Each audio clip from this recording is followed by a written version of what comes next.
Bom, e aí rapaziada, esse aqui é o Pedro Lab. Hoje eu vou te mostrar como fazer aí mapas mentais. Eu vou fazer isso fazendo um mapa mental de um mapa mental. Então vamos lá fazer esse mapa mental.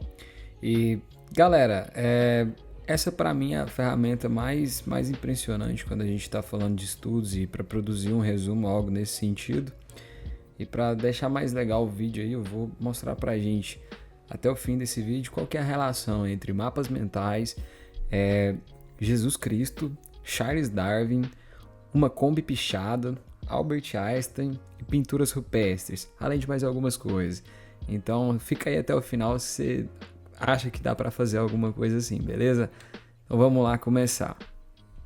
Bom, o mapa mental ele tem algumas relações interessantes com algumas técnicas antigas. Então a gente consegue falar, por exemplo, da técnica de Loci, que os gregos usavam, além de passar naquela série do Sherlock e tal, além do método Mayer, que é um método de mnemonização relacionado com o som.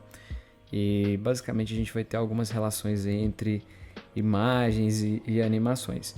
Quando a gente vai fazer um mapa mental, a gente tem que sempre começar com um centro muito grande, a fonte tem que ter uma imagem principal, a gente precisa de ter ali pelo menos umas 3 cores para que esse mapa fique interessante e você sempre olhe para essa imagem central e você consiga lembrar. Então, não necessariamente você vai lembrar do nome do mapa, mas daquela imagem central misturada com algum nome, algo nesse sentido, beleza? Saindo da imagem do centro, a gente puxa um ramo, a gente tenta fazer ramos maiores saindo do centro, ramos mais grossos, e a gente escreve no ramo. Então, olha pra você ver, eu coloquei 2L justamente para abreviar, colocar em cima do ramo e caber sobre o ramo. E aí eu coloquei um cérebrozinho mostrando pra gente que os mapas mentais, como essa ferramenta poderosa que é, utiliza os dois lados do cérebro. E quando a gente usa esses dois lados, o lado mais lógico e o lado mais criativo, a gente aumenta muito o nosso poder de associações. Então, isso tende a construir para a gente um conhecimento. Bom, agora fazendo um outro ramo, e cada assunto a gente puxa um ramo diferente. Nesse caso aqui a gente vai falar dos 3 pilares aí de um mapa mental. O principal, que eu já falei, é a gente ter uma imagem no centro, e não só no centro, a gente conseguir encher esse mapa de imagens, a gente fazer ramos e sub-ramos e criar hierarquia por esses ramos.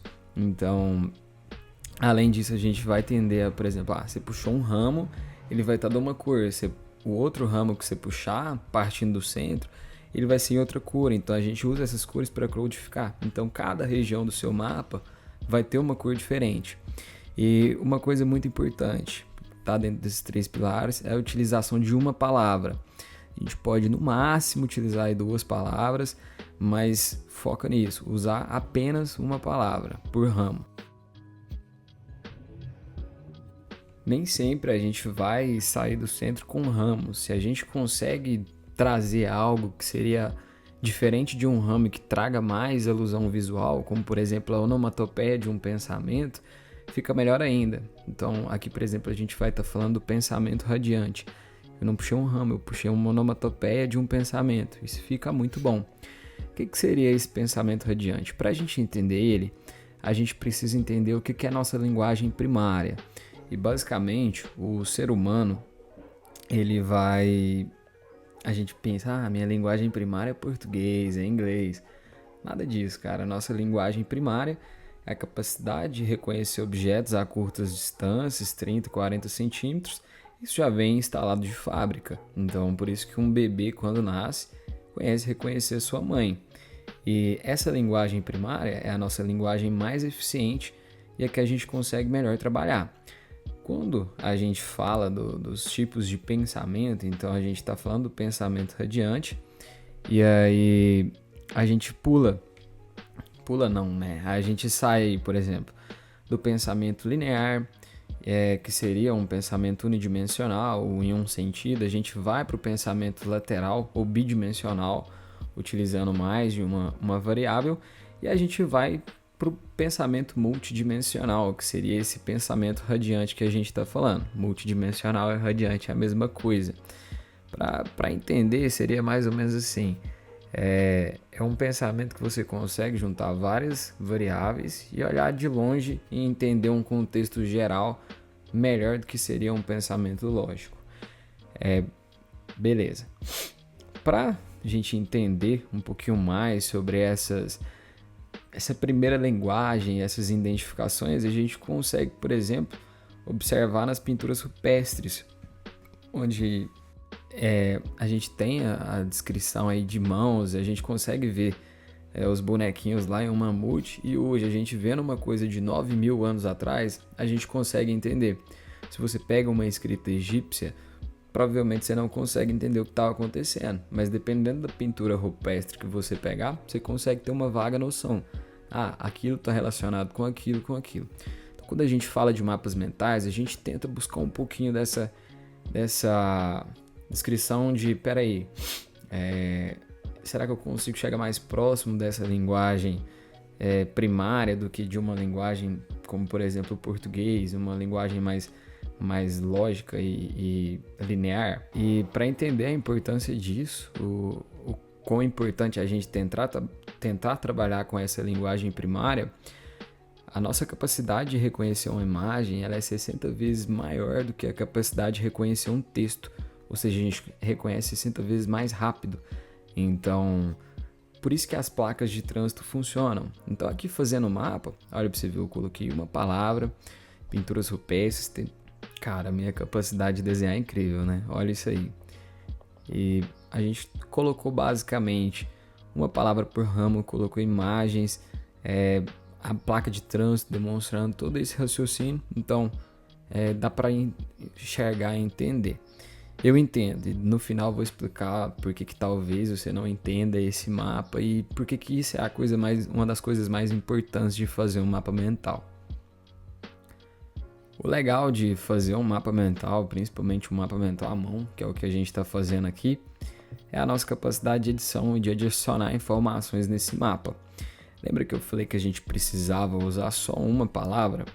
Bom, isso é muito verdade. Por quê? Porque quando a gente fala de uma expressão, ou seja, a gente está falando de uma sentença, por exemplo, o Pedro é bonito. A gente tem várias palavras e é uma expressão engessada que tende a um único sentido. E isso não é o que a gente quer quando a gente está construindo um mapa mental. A gente não quer esse tipo de construção. Isso é de difícil associação para o nosso cérebro.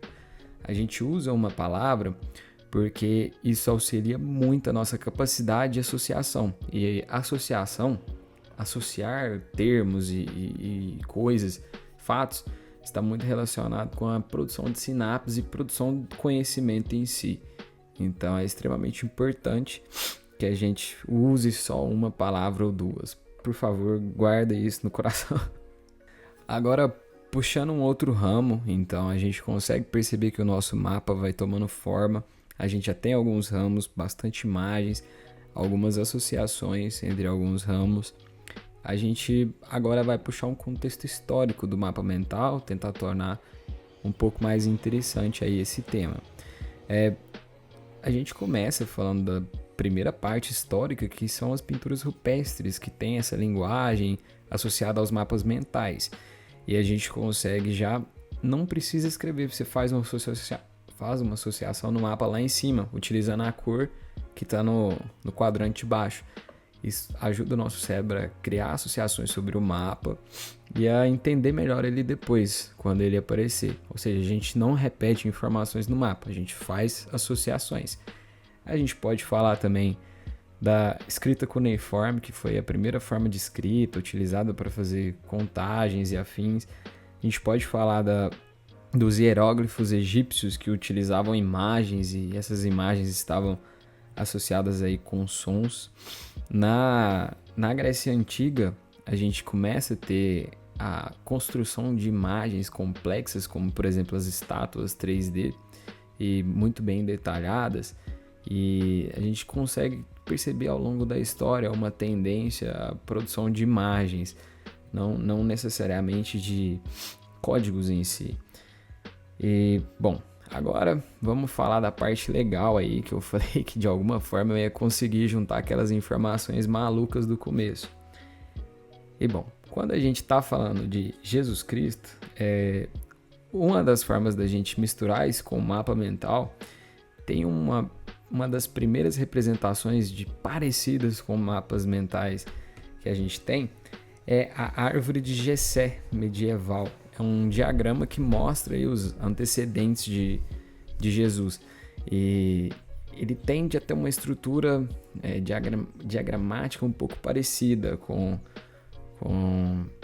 o mapa mental.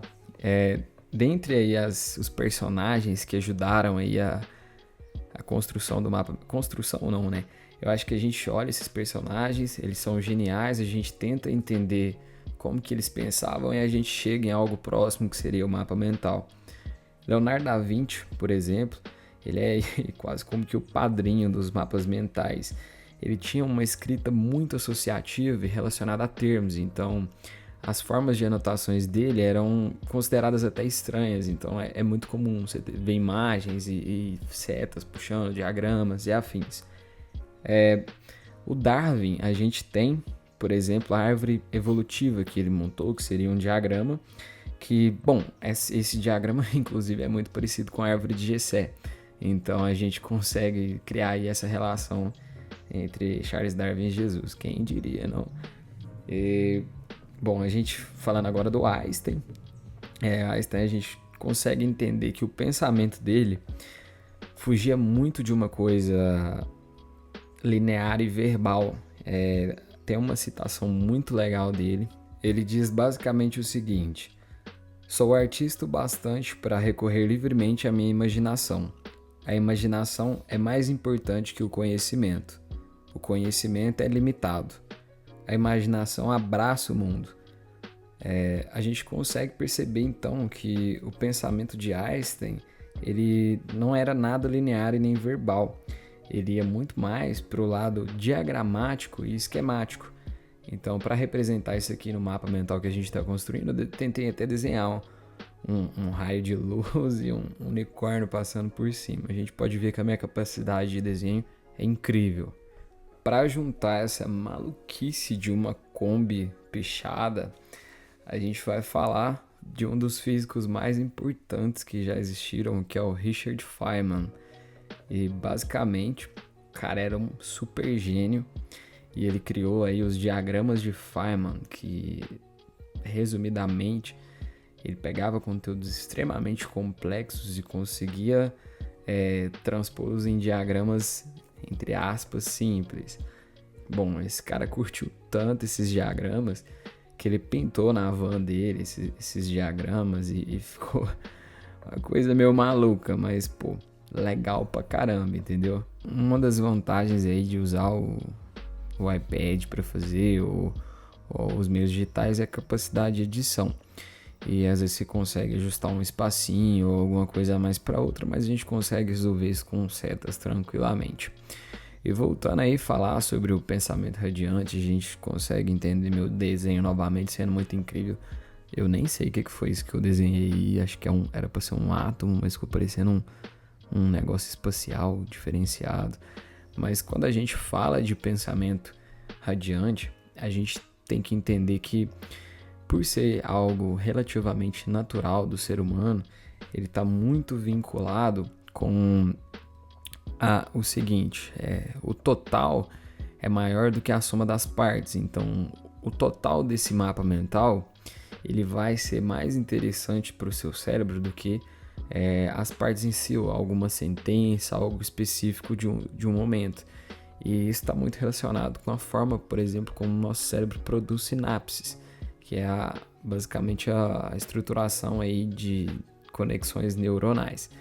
Com isso, a gente termina aí a produção do nosso mapa. Queria fazer algumas considerações. Eu acho que a gente primeiro deve entender que não ficou um mapa muito bonito, não é algo muito vendível ou apresentável. E a maioria das pessoas não consegue entender esse mapa. Esse mapa foi produzido por mim, foi baseado no livro do Tony Buzan, que é um dos criadores aí da ideia do mapa mental. Mas essa é uma das coisas mais importantes que a gente tem, que é o seguinte: a nossa memória semântica, ou seja, a memória relacionada a um termo ou uma imagem, ela está relacionada com associações. E essas associações estão relacionadas com a experiência individual do indivíduo. Então, você precisa fazer os seus próprios mapas mentais. Por exemplo, eu falo a palavra pássaro, eu associo ela com céu, com gaiola, com, sei lá, um pássaro, um canário, um urubu, entre várias outras coisas. Cada pessoa tende a ter as suas associações dependendo aí da vivência e da experiência individual dela. Então, quando ela vai produzir o mapa mental dela, ele vai ser diferente e ele vai tender a ser adequado para associações dessa pessoa e vai funcionar muito melhor para ela. Então, é extremamente importante que a gente produza os nossos próprios mapas mentais. Isso.